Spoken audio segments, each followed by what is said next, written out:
Hello, and welcome to the third and final live stream of 2023's Dynamic Range Day. So I've already run two live streams today. There was one first thing in the morning where I talked to Mike Senior from Sound on Sound and the Cambridge MT website about some of the technicalities of how loudness is measured and whether people are trying to game it to get louder results on online streaming services. We talked about a whole range of things there. And then again, this afternoon, I talked to Lid Shaw about mastering his song Spring with more dynamics and why he was a little bit nervous about that, but was really pleased with the result. So if you haven't already seen those, you can find the replays at dynamicrangeday.com. Just click on the live button there and you'll find all of today's live streams available. I will just click over to YouTube and double check that I can see myself. Yep, that all seems to be working correctly.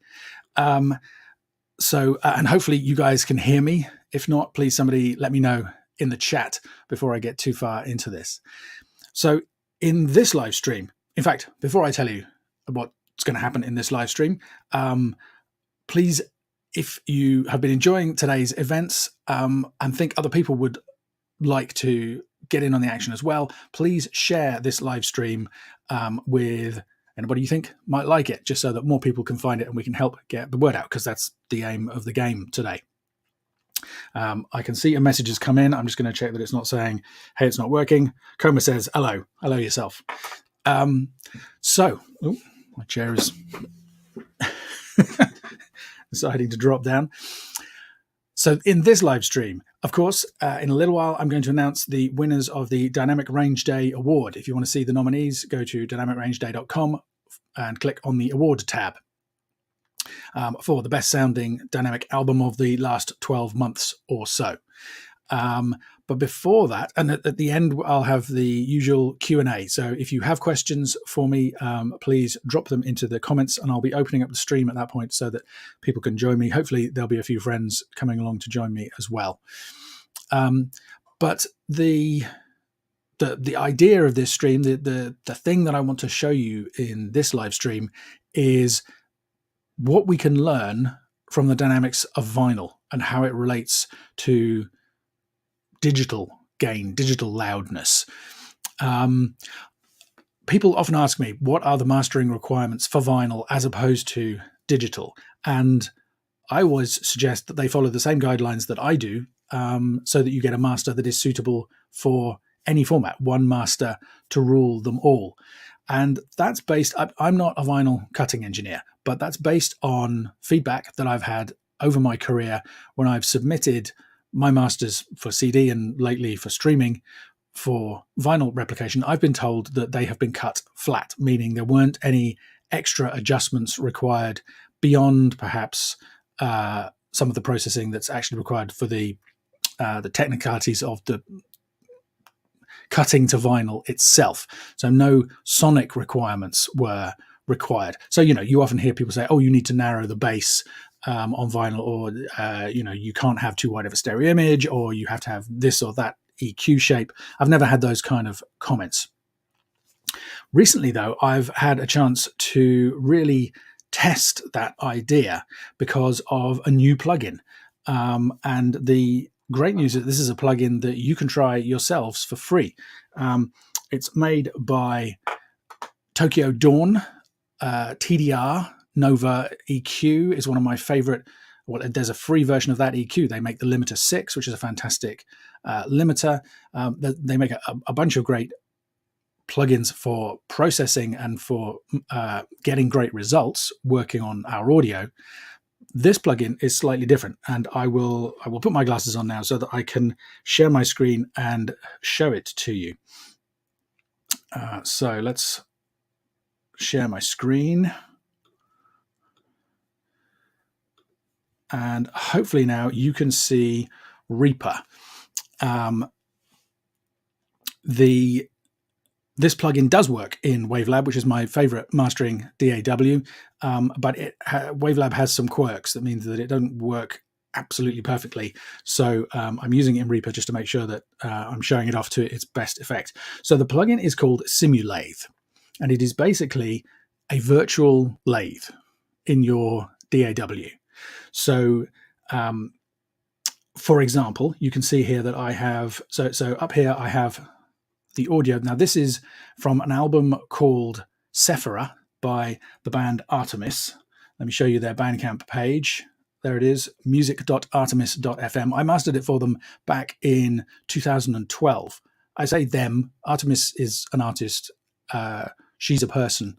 I'm not sure whether the band is called Artemis or it's named after her and she has a band. Anyway, there they are. Please check them out. This is a beautiful album. It's one of my favorite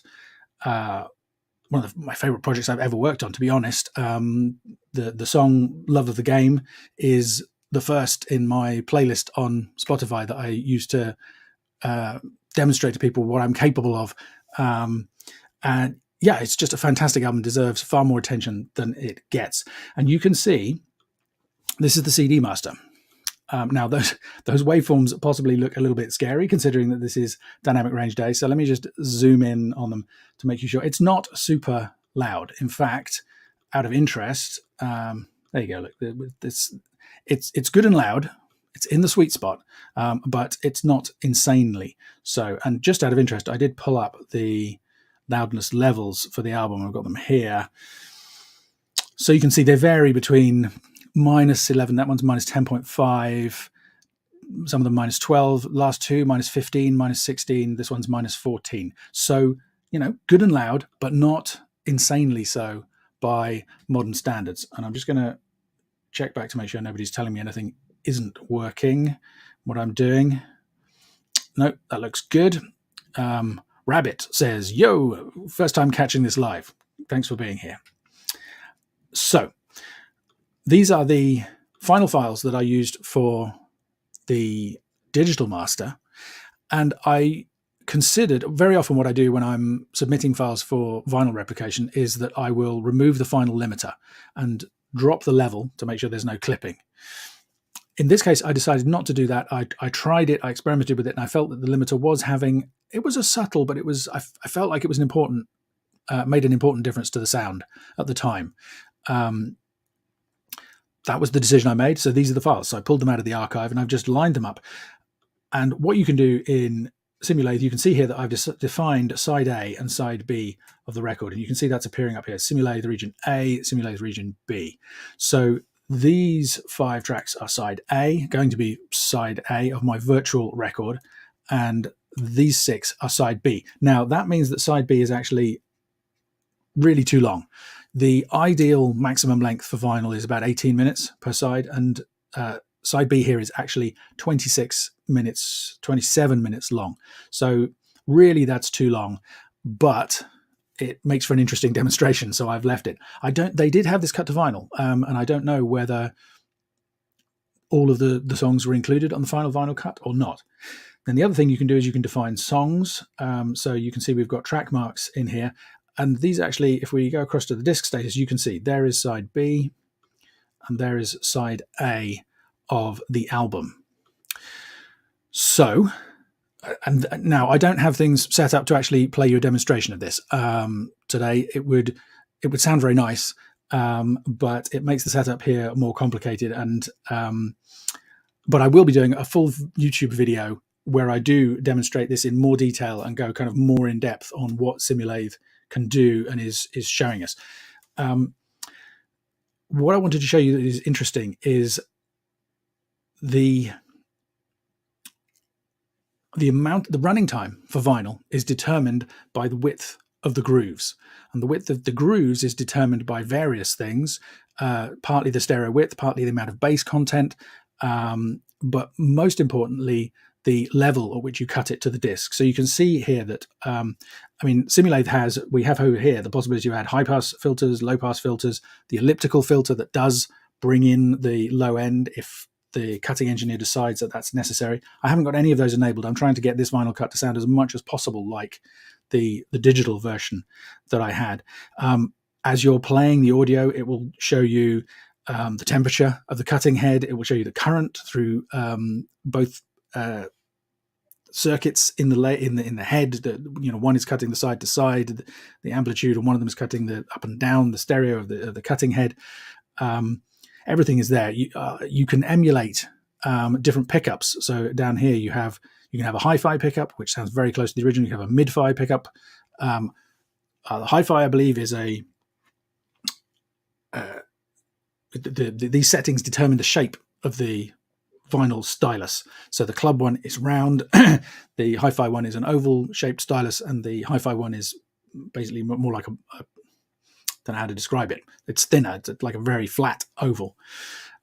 You can listen to the signal as it's cut to the record using the feedback. You can listen to the input to the lathe. You can listen to the pickup, and you can, of course, model the defects. So we have here disc wear, we have clicks, crackle, system noise.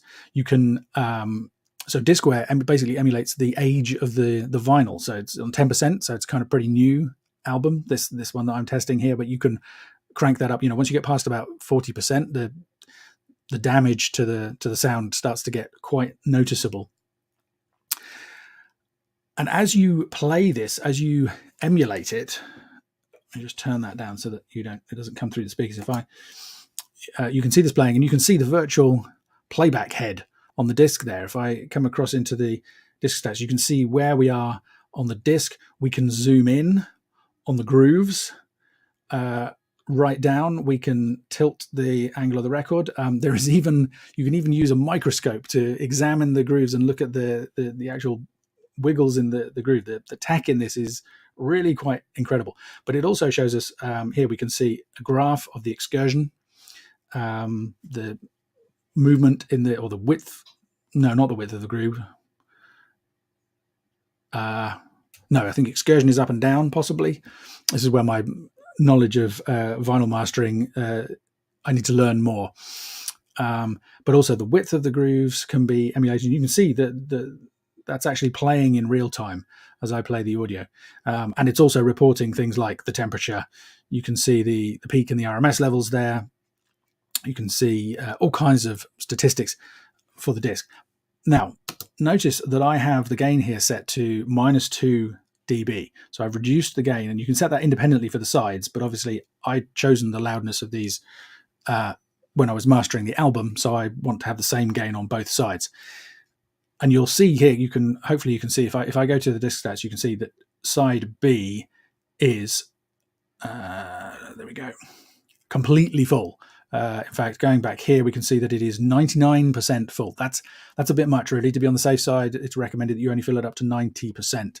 But whereas side A is 86%, and you can see, look, there's a longer play out groove at the end of the side there.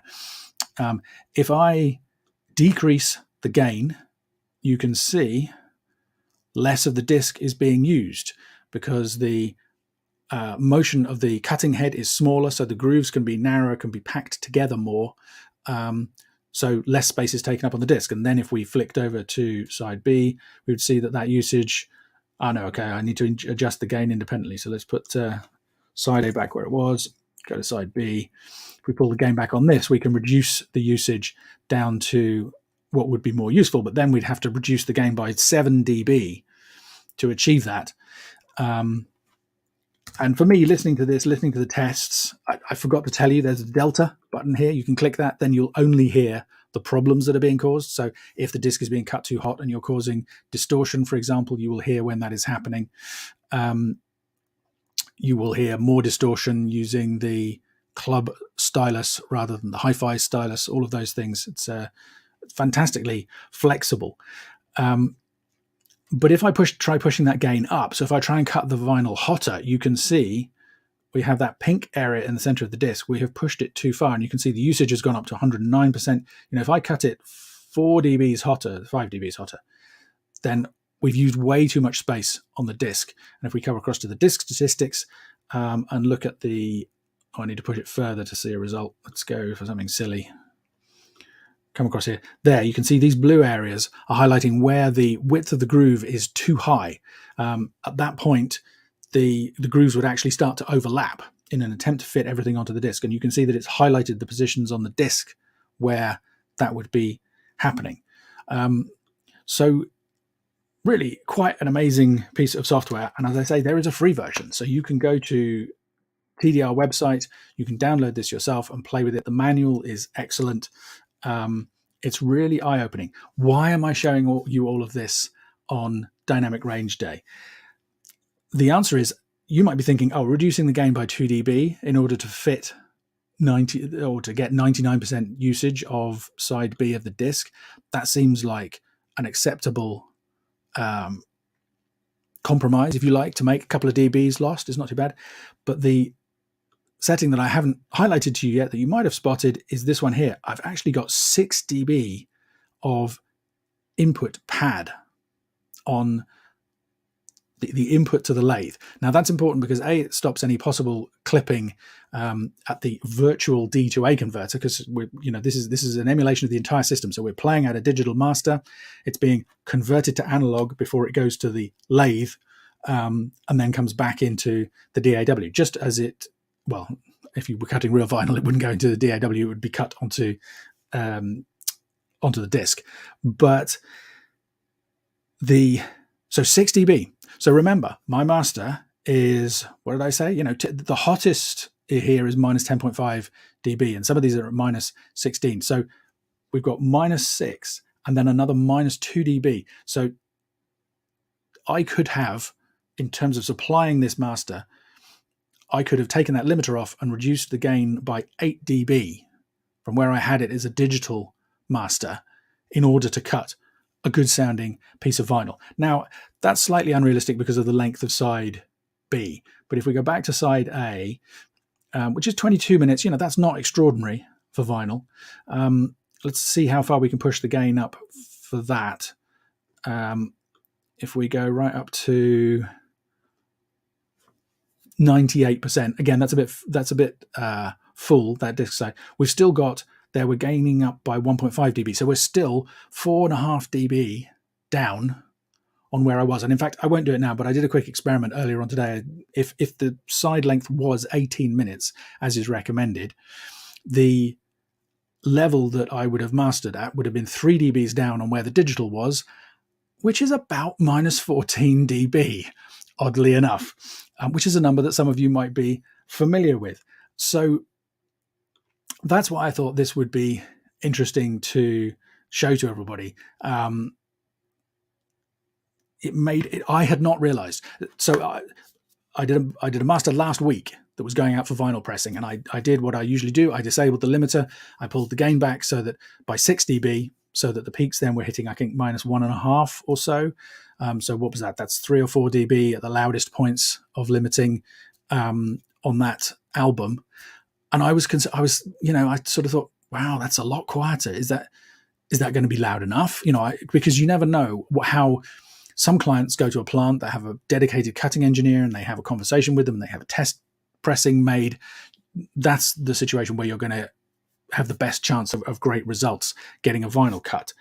But some people go to a plant where they just cut it flat. They literally, so I've seen people come back where only half the side has been used. The engineer hasn't optimized the level, as I've just been showing you, for the side length of the vinyl. It's been done with a cookie cutter kind of approach. Now, that's not a great situation. That's not my responsibility. But even so,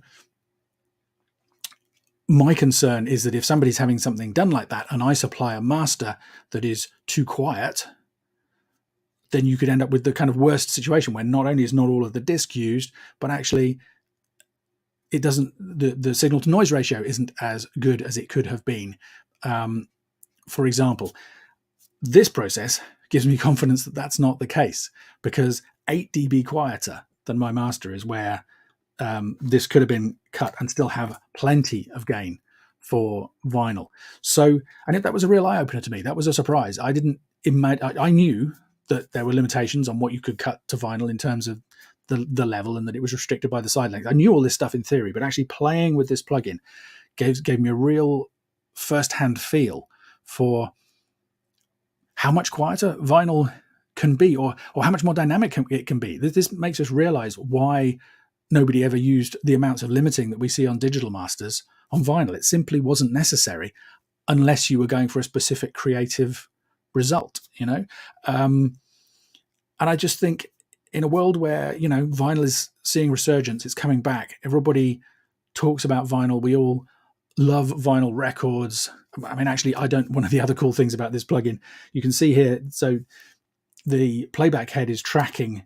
Look, if I move playback, you can see that the needle is moving around on the side of the record there, depending on where I'm playing back. If I take it right back to the beginning, there you go, that's the beginning of the record. And the sound changes through the side. As you get towards the end of the side, you hear less treble and bass, and you hear more distortion, just as you do with a real piece of vinyl. The other thing you can do is you can switch that so that it's not tracking the position. So now we have manual mode. You can see the needle, and I can say, what would this song sound like if I cut it at the beginning of the record, or if I decided to cut it there, 2/3 of the way through the record. I don't know if you can see the cursor there has moved. And you can hear the differences in sound. And actually, that would be a factor with this album, because you can see that this song here, so the total running length is about 50 minutes. So we have to have one long side and one shorter side. I've chosen to make side B the longer side because this loud song at the beginning of that side will get the best quality. Louder songs suffer the most if you put them at the end of the side of a vinyl record. So it wouldn't make sense to make that side A, because this louder track here would then be right in the worst place on the disc. It makes more sense to put it at the beginning. Back in the day, people literally made sequencing decisions for vinyl depending on, so they would put the quieter acoustic ballads and stuff at the end of a side, for example. So I've lost my thread with that little tangent there. Yeah, the point is, yes, in a world where we all crave that vinyl sound. I mean, I remember when I mastered this for Artemis, I got this lovely comment back saying that it sounded like it was already on vinyl. I actually know that's not true. Listening to this, there are further changes that go transferring it to the vinyl, but it was intended as a compliment. It was intended to tell me that I had a warm, analog, beautiful sound to the master, which was my goal. It suits the material. So I was very pleased with that comment, with that feedback. If that's what we all want, why are we mastering stuff incredibly hot and getting clipping and then into sample possibly clipping on top of it, and then it gets encoded to a codec and we get more clipping on top of that? Clipping is the least analog sounding artifact of processing. It's the most digital thing I can think of, because it only happens, the type of clipping you specifically get with digital only happens in digital. So yeah, it feels crazy to be risking that when the goal is often to, there are so many people who are like, oh, I've had my record back from being pressed to vinyl. It sounds so amazing. And I just think, hopefully they had, files without limiting at a lower level sent. And maybe part of the reason they like the sound of it so much is that it doesn't have all of that aggressive loudness processing on it that we're all so used to these days. So there you go. That's my rant. I will drop into the comments now and just see if we've got any questions before I move on that's interesting. So I did a talk yesterday at Anglia Ruskin University at the Sound and Vision convention at the Junction in Cambridge. And Mark is in the comments saying he literally had a conversation with someone about mastering for vinyl about an hour ago. And this has been helpful. So that's great. Sigurdur says he's been meaning to give Simulate a try. Somebody there has commented the Artemis vinyl has 2 LPs, so 4 sides. So that's how they got the quality. That means that they will have dramatically reduced the running time, and that means that they could use a much higher gain, have wider grooves. Music takes up more space on the disc. Fantastic.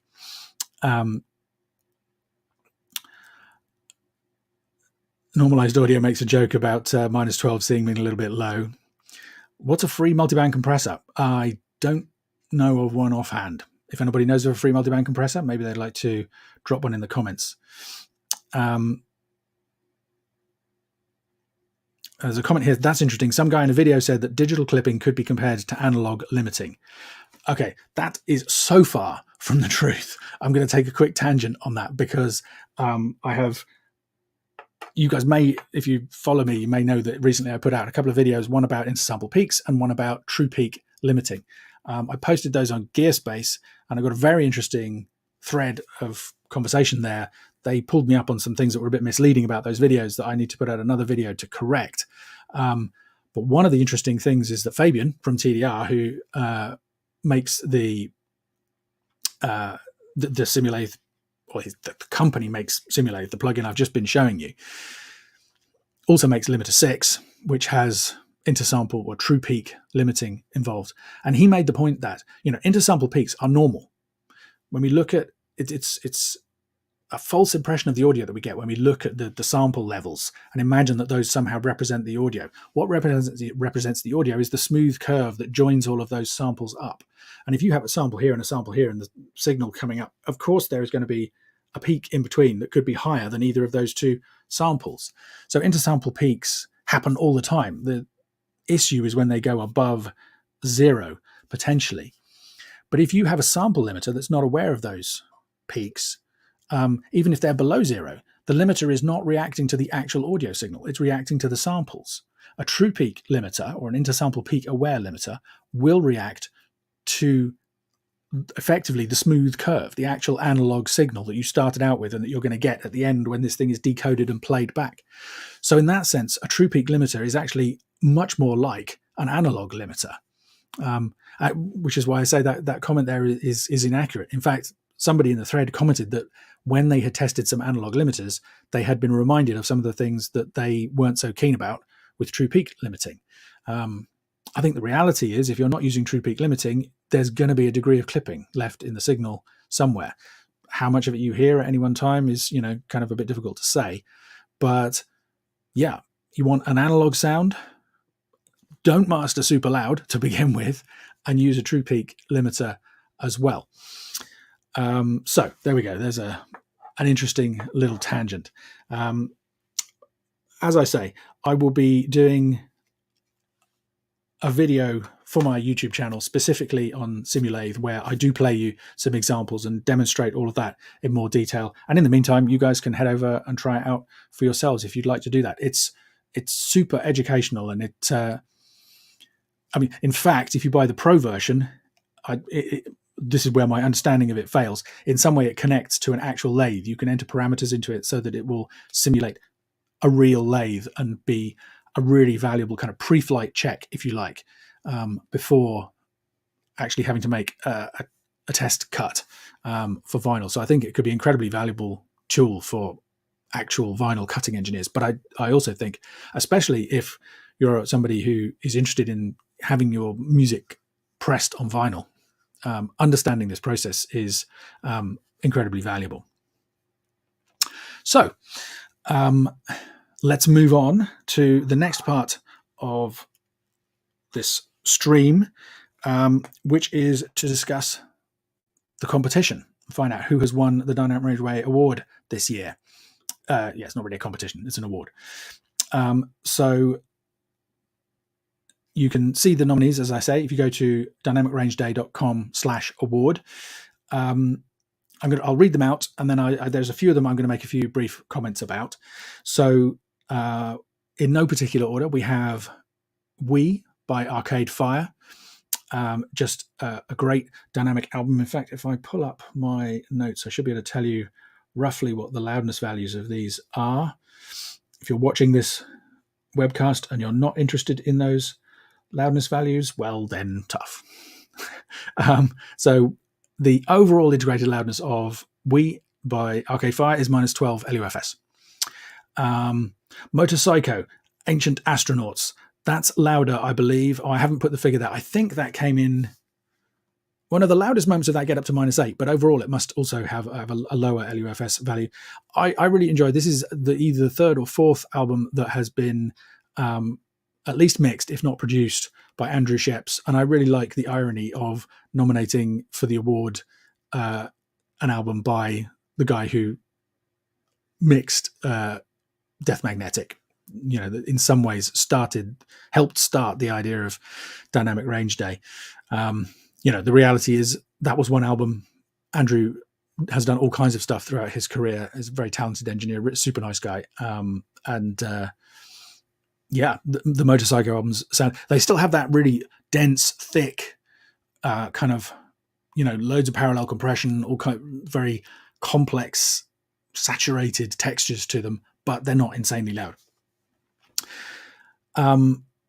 Influx by Anna B. Savage. This is a fantastic album. I love listening to this. Particularly, there is an Atmos mix of it by Justin Gray, who I interviewed for last year's Dynamic Range Day. I'm not going into lots of detail about Atmos this year. We talked about it.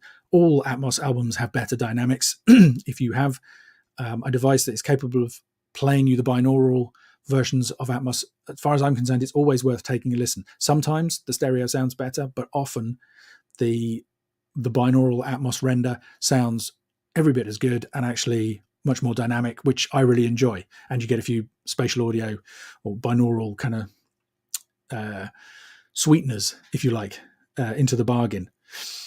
The Anna B. Savage album, -11 LUFS overall. Again, it's got some moments where it gets a little bit hot, but there's wonderful variety of dynamics in there. And -11 in this day and age is very reasonable, I have to say. And I mean, some of the classic albums, are at that kind of level. Optical Delusion by Orbital. I'm a huge Orbital fan.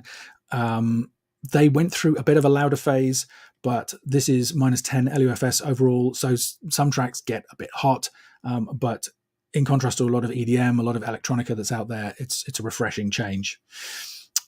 Just One Voice by Michelle Willis was, I believe, at least partly recorded, produced, and mixed by Fab from Pure Mix, Fab Dupont. And that album is -14 overall. Sounds fantastic. Sounds so good. Really nice, kind of mostly acoustic textures. Great sounding album. Really enjoyed that. Porcupine Tree, Closure / Continuum. Probably the most suggested nomination this year. Stephen Wilson every year is turning out fantastic sounding dynamic albums. This one is no exception. I couldn't find who mastered it. I don't know whether he mastered it himself. What's the value for that? -16 LUFS overall for that album.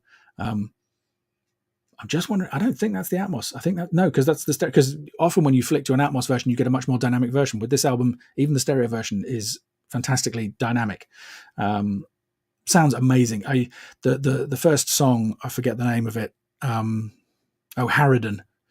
I just remember virtually every time I listen to it, there's a point where it just hits and literally makes the hairs on the back of your arm stand up.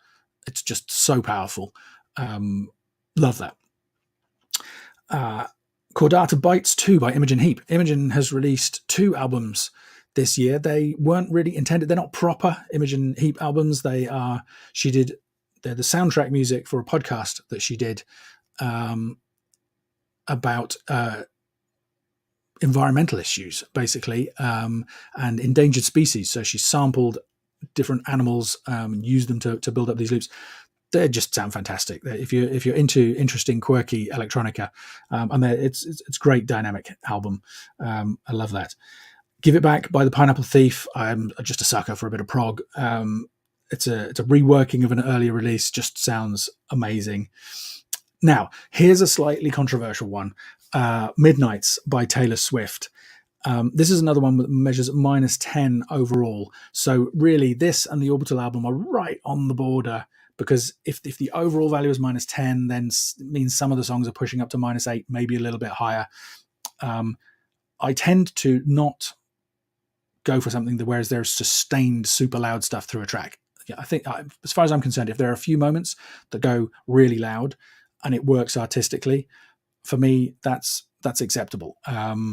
So this is one of those. Now, it is quite a mellow album, and as Sigador said on social media to me today, that means that the mellow Taylor Swift album is still louder than albums by AC/DC and Black Sabbath.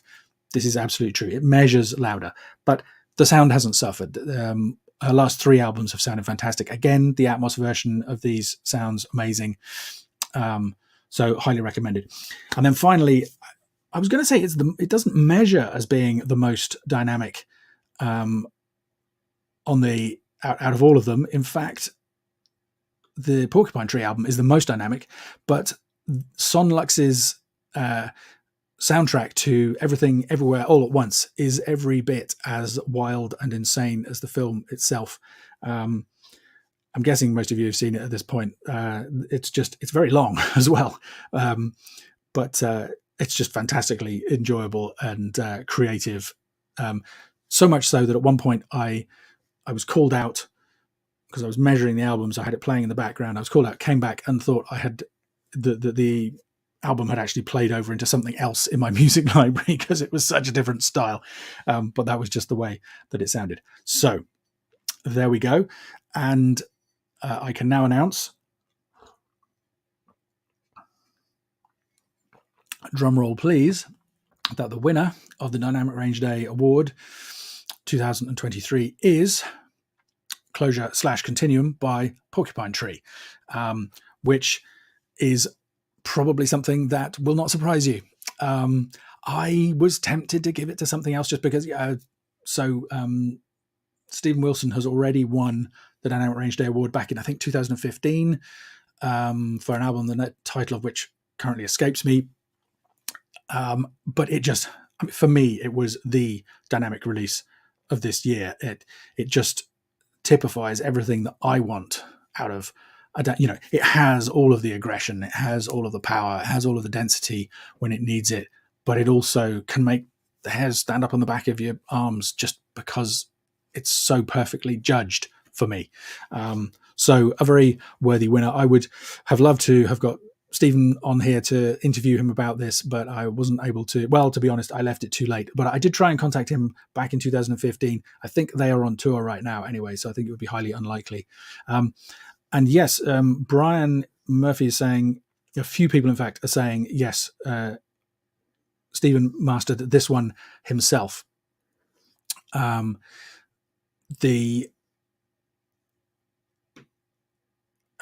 my train of thought because I saw a comment from somebody there.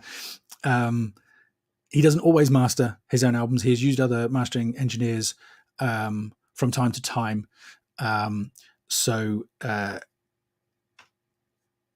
In this case, he mastered it himself, I believe, and that seems to be confirmed. So congratulations to him. If anybody has a contact to him or his management would like to tell him, I'm sure he would be delighted to know that he had won a second virtual award. So there you go. I can see some applause in the comments there, and yeah, Rabbit saying thanks for clearing up the confusion about where the digital clipping sounded. I guess it can be compared to analog limiting. It doesn't sound the same. Bob is there saying he thought the start time was 10:30 p.m. I'm really sorry. I had the wrong time on the web page initially. I did send out an email a couple of hours ago trying to highlight that for people, and that the YouTube time was set correctly. So I'm afraid you will have to rewind and watch the replay for the first half of this, Bob, and anyone else who's arrived late. I do apologize about that confusion. As I say, it's I was going to do it at 10:30, which was the usual start time, but then I know that that's really late for a lot of people in Europe. So I wanted to try and make it a little bit earlier so that they had the chance to do it.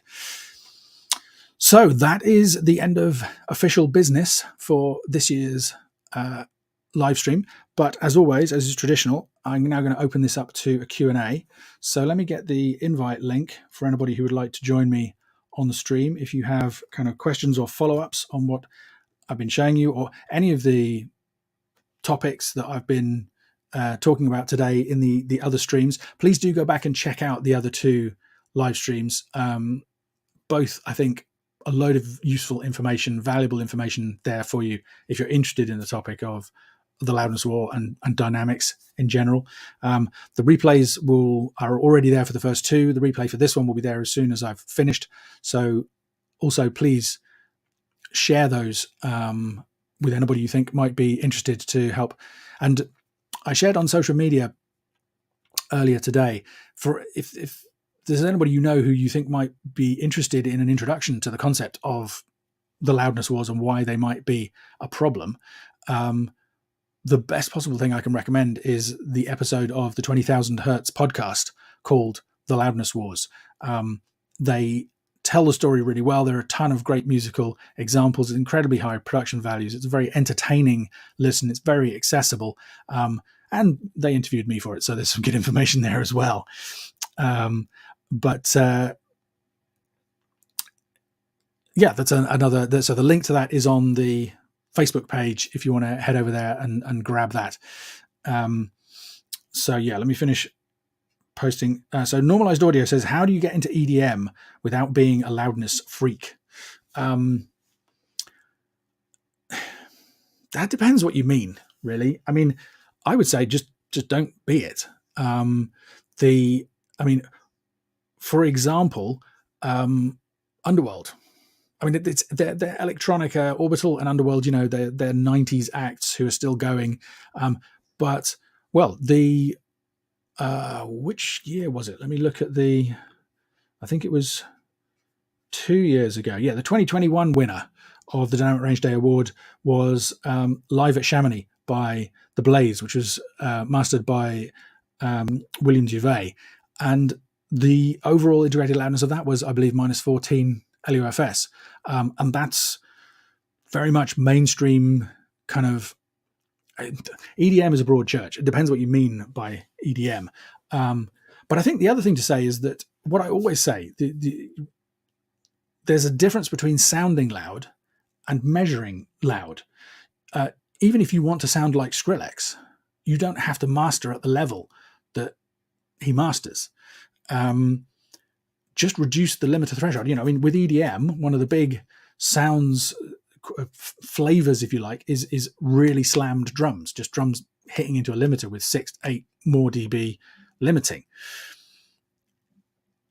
That I'm not a fan of that personally, but if that's part of what's important to you, it doesn't mean you have to take the whole mix and slam it 8 or 9 dBs up into a limiter. You can just apply a limiter with a much lower threshold to those drums, to the elements of the mix that you need to have that quality, and then you can take advantage of the extra peak headroom you've got for the rest of the stuff that's in there, maybe the more spacious elements like the pads or, you know, some of the percussion or whatever it is. So that way you can have your cake and eat it. You know, I firmly believe it's possible to get an authentic sound in any genre at almost any loudness. I mean, you know, you can see the proof of that yourself. You just master something super loud and you turn it down. It doesn't change the sound. It just gets quieter. So rather than doing that, why not just start by mastering quieter and then craft the sound going into that? So I think that would be my advice, is start making the music that you love at whatever loudness. You know, the only consideration I think about loudness these days is that you need to be aware that if you master quieter than -14, then it may, when it gets played back online, it may not be as loud as the loudest stuff out there. But that doesn't necessarily have to be your goal. I mean, it clearly wasn't the goal for Stephen Wilson with Close Continuation. You know, the overall level is -16. I don't know what the loudest songs on there are, but presumably maybe -14, maybe -12. This is the whole point. The whole message of this is it's safe to do that. You know, that knowing that 80% plus of people are hearing normalized audio because they're listening online should give us the confidence to be able to do that and to do what feels musically right rather than seems technically right. Yeah, Rabbit is saying Deadmau5 is an example as loud. Well, super loud electronic music. Okay, so Normalized Audio is saying they want it loud too. I assume you mean the audience. I think rather than get into a huge tangent on that, I would say take a listen to the podcast episode. I think it's the last podcast episode I did. I haven't done one for a month or so, about mastering for DJs and mastering for clubs. We really dig into that. There's a lot of misunderstanding, a lot of misinformation going around about club music, about electronic music. I understand there is pressure on artists to produce loud stuff, but I still think it's possible to do two different masters, one for clubs and one for everyday listeners. And well, Deadmau5 is mastered loud, it's not insanely loud, I mean, it's the last time I checked, he was kind of up sort of -7 typically on the louder songs. There's electronica out there, there's EDM that's up at -4 and -3, which is, kind of mind blowing. Yeah, EDM is a tough one, but in my opinion, you can get the creative results you like any way you like. Bob says, well, actually, let's paste this link so if people want to join me on the stream. Is that going to work? I think I can have, in theory, I can have 10 people with me, which could be fun. If you're going to join me, please plug in a pair of headphones and remember to stop the YouTube stream. Otherwise, we'll get the audio coming back twice. I accidentally opened the CD drive of my computer. So that link should be there now. If anybody would like to join me on the stream. Rabbit says, could the reason behind loud EDM masters be that when it's played loud, you want the dynamics to be more even? In my opinion, the opposite is true. So when I think back to, what was that album that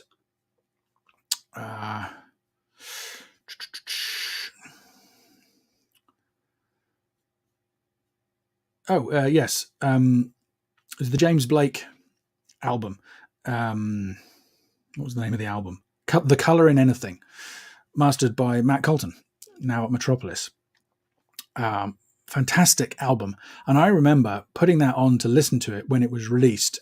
I think somebody had told me that it was good and dynamic, so I was curious to hear it, and I was just enjoying it, and I just kept turning it up, and eventually I was listening to it at full mastering level. Sounded fantastic.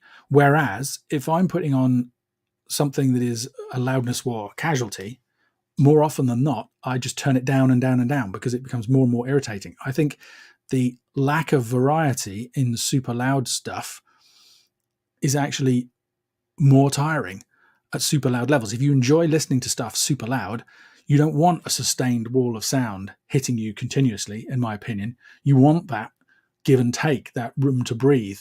So yeah, I think in some ways it's the opposite. I think that, I think loud EDM masters, it's, again, I did a whole podcast episode on it. Head off and listen to that and then come back to me and hit me up if you've got follow-up questions. /0 Record says that Porcupine Tree charting at #1 in many European countries is proof that dynamics are absolutely fine.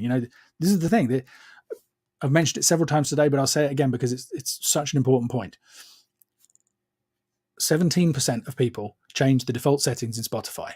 So 83% of users of Spotify are listening to normalized at -14 audio, and they're perfectly happy. You ask that same question to a Facebook group full of audio engineers or musicians, 75% of them, I've done this, 75% of them say they disable normalization. So most musicians, artists, and engineers are listening to the music in a different way than the people who are actually buying it or streaming it are listening. And that's the crazy thing. So the people who care most about the sound are going to the most lengths to try and achieve loudness that most people never hear. And in the process, there is a risk that they compromise or even the quality or even damage the quality. And we don't have to do it. It's there's a question there. How loud is Pendulum's In Silico album? I have no idea, I'm afraid. Maybe somebody knows that. Brian says, yes, absolutely. Matt Colton did the latest Depeche Mode album as well, which is mastered pretty loud, not insanely loud, but it's up in the kind of -8, -7 territory, definitely. In fact, he commented somebody made this comment in my Facebook group, and he's a member there, and dropped in the thing saying it's exactly the way the artists wanted it to sound, which I'm sure is true, and I'm sure he did a great job achieving that loudness without actually damaging it along the way. I wouldn't be surprised to find out that the mixes of that album were already super loud. Personally, I took a listen to it. I think it sounds good. It's not really my taste in Sonics. It's a bit big and dark, but then that's the whole Depeche Mode thing. So maybe I'm not the target audience for it. Matt is a great engineer who will do both. He completely understands. Same as Bob Ludwig. He gets a lot of flack because he's done some super loud albums over the years, but he's also done. He's one of the biggest campaigners for Dynamics. He's a supporter of Dynamic Range Day. He's won the award more times than anybody else. So just because some engineers will do loud masters doesn't mean that they're not also supporters of Dynamics and don't agree with us. Okay, I can see Sergador and Brian have joined us on the stream. Let's do that. Sergador, you're very dark. I'm sorry. Well, I can try to. But that's okay. It's Brian, just try and say hello. Let's make sure your audio is working. Hey, I'm good. You good? Can you hear me? Go ahead. Let's see. Are you still listening? If you're still listening to the YouTube stream, if you can stop the original YouTube stream and listen to the audio that's coming through in this software, in the StreamYard software, then you can get rid of the delay. Okay, /0 Records is reported back on in silico. In the dynamic range database, it's showing as DR6, which is roughly peak to loudness ratio of 6. So that's going to be a loud album as well. If that's an overall value, then that's a really loud album. DR values tend to be too sensitive to bass, just like because they use RMS. They're not as good as LUFS, but that's pretty loud. Gentlemen, welcome. Did one of you have a question for me or a comment? Well, yeah, sorry. You go first. Yeah, go ahead. No, I don't have any burning questions. It's fine. You go ahead. Okay.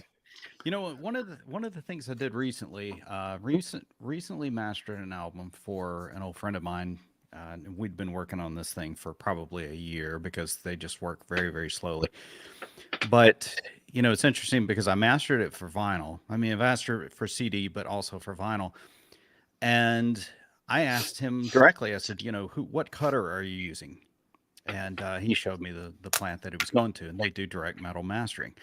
And I thought, okay, that's a different story because it's all computerized. You're not using a vinyl cutter, as my understanding is. It's all computerized. So essentially, the audio that I sent for him to use for the CD, we sent the exact same audio over to the DMM master process, and it came back and it sounded just fine. It was interesting because it was pretty loud. I would say probably my loudness average was probably -8. But it came across just fine. But I know there's some other mastering engineers, some other cutters that I've worked with who specialize in cutting very loud, like punk rock and stuff like that. And it's interesting just to see what they do when they send you back the acetate, the original cut, and you can listen to that and then just kind of determine, does it need to go louder? Does it need to go quieter or anything like that? And what's interesting is just the difference in the process, because the vinyl cutter almost always sounds a little different than the direct metal mastering, but it's almost like every time I send direct metal mastering, it comes back and sounds exactly like what I sent in. And I was always impressed with that, but it does come back a little quieter. So that's one area where I think the vinyl cutters, because they know how to cut, they know what they can get away with. And sometimes they can cut the vinyl a little bit louder than what DMM's going to do. I just thought that was interesting to note. Yeah, no, it absolutely is. And I mean, it's interesting as well, because I think you're right. I mean, this is where my understanding kind of fails me. But what I understand is, so one of the reasons Bob Ludwig was able to get such loud vinyl masters back in the day is that they basically hacked the computer. There's an analog computer that figures out, because the groove width, you can have fixed pitch grooves on a vinyl where it's the same thickness all the way through, regardless of how loud the audio signal is. And then there's what was happening on Simulate there, where it will actually use wider grooves when the audio is louder and narrow grooves when it's quieter. And then so that you can kind of they can be interlocked with each other. They don't cross, they don't touch, but you can pack more in there. and that's all part of the real art of. I was talking to Miles Showell for an AES conference live stream. He's an engineer at Abbey Road, and he does half speed vinyl cutting. He had some kind of he said there was actually a downside to DMM. I can't remember what he said that was, but he said, it's kind of like you're constantly on the edge when you're cutting vinyl really, really successfully.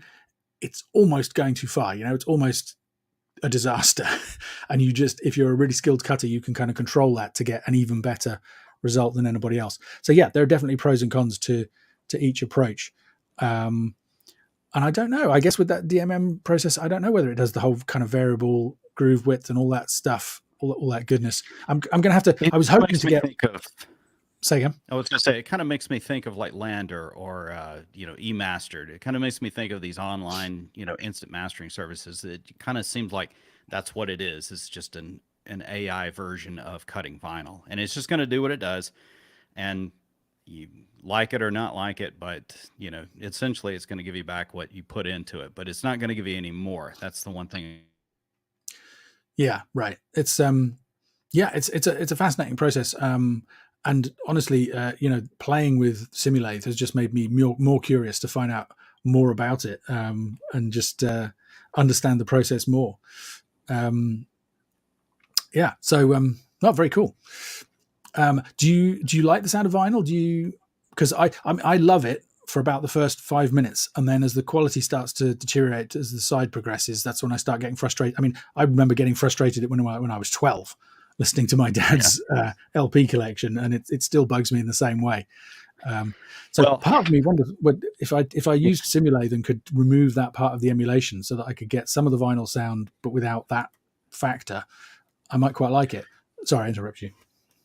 Oh, no. I was going to say that, I grew up listening to vinyl. So, I mean, I grew up in the 70s, and some of the first vinyl I had, I think the first 12-inch I received was Jim Croce's Greatest Hits. That definitely was a long time ago. And I'd collected vinyl over the years, not because I loved the sound of vinyl, but because that's what you bought. That's what you did. You went and bought the 7 inches or the 12 inches or something like that. And then it was around the late 80s when you started getting these, what were called power mixes, MC Hammer or something like that. And it'd be a 12-inch, 45 RPM vinyl, but it would sound amazing. And they were great especially for DJs.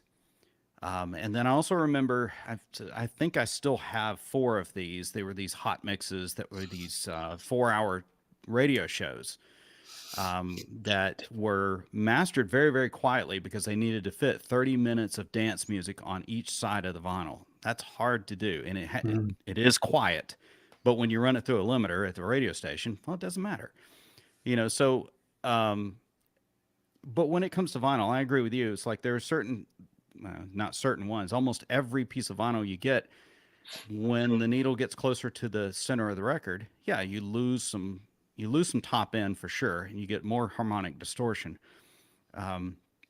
And that's just one of those characters that vinyl, I think that a lot of people just really enjoy, especially if you're an audiophile and you like really low wattage tube amps and high sensitivity speakers, like a set of Klipschorns. You listen to vinyl like that. Oh, it's just going to be butter. But yes, there are some things I get frustrated with. And certainly, yes, when CD came out, even as cold and sterile as it was still just this certain level of perfection that I was looking for. And I thought, I can deal with this. Now we've got all these emulations and plugins and things like that. It just changed. I mean, that just changed it now where we can go back and kind of listen to what vinyl was like. The Waves vinyl, Abbey Road vinyl. I had been bugging Waves for years to put out a vinyl plugin, and even gave them some of the ideas. I even drew it up in a diagram and say, here's how I think it should work.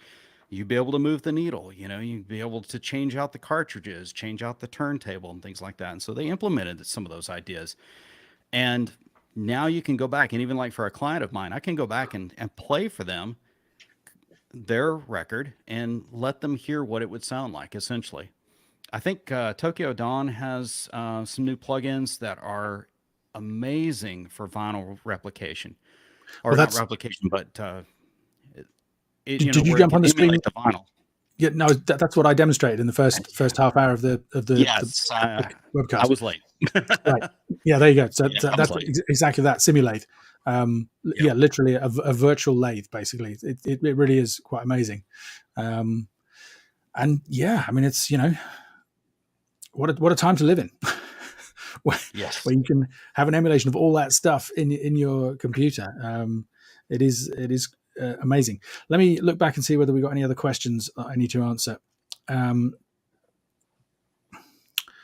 Bob says, Francis Rossi of Status Quo said in Sound on Sound magazine, if you want to listen to our music loud, turn the effing volume up. Mm. There you go.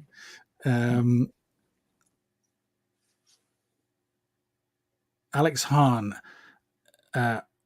plays loud with a big bass. How can I get him to change his tune? How do you get anyone to change their tune? That's an impossible question. Did anybody out there have a suggestion for a free multiband compressor? I'm not aware of one. I don't know whether you guys are. No, I don't remember any brand giving them away. I don't know any that are free, but if you're going to buy one, Multiplicity is right now is my favorite. I'm actually building a video for that. To walk through it, but it is absolutely amazing what it can do. It's a multiband compressor, but it's also a dynamic EQ. Very, very Swiss Army knife. Yeah, that's cool. I like the Fab Filter multiband is good, Pro MB, and I really like the MD4, the TC Electronic one. I mean, I used it for years. I don't know if it's just because I'm so familiar with it. There's a few out there. Leaping audio. Sorry, say that one. What was that, Sigurdur? The one from Leaping Audio, Dyne 3. Yes, absolutely, Dyne 1. That's great because you can also is very good at doing parallel processing, so you can just blend in a little bit of some of that character without. It's excellent at both. I mean, parallel notes, I think. Yeah, exactly. Yeah, you can do both, but that's something I think that's seems to be more unusual to me. I mean, you guys know me. I don't spend my whole time constantly demoing new plugins. I just use the stuff I've got. But okay, well, I'm not seeing. We've got a comment here. Hofer also has a great plugin for how the disc cutting lathe will react to your mix. That's interesting. I didn't know about that. Yeah, there's Dyne 1 from that's Leapwing Audio. But yeah, I don't think there are any free ones. But having a good multiband compressor is it's a worthwhile investment, I would say. You don't. What's the meme? I don't always use multiband compression, but I do use it a lot, and I use it in a very transparent, single band sounding way. Only 3 bands, same settings in every band, all that stuff. They're Spider-Man plugins, or processes. With great power comes great responsibility, but they are a great way of achieving a good result.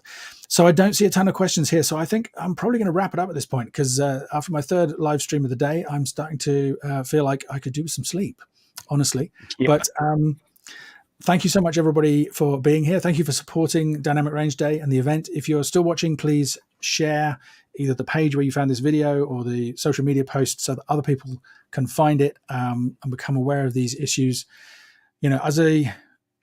Talking especially to Mike in the first live stream today, he was saying he thinks there's great reason for optimism in terms of dynamics.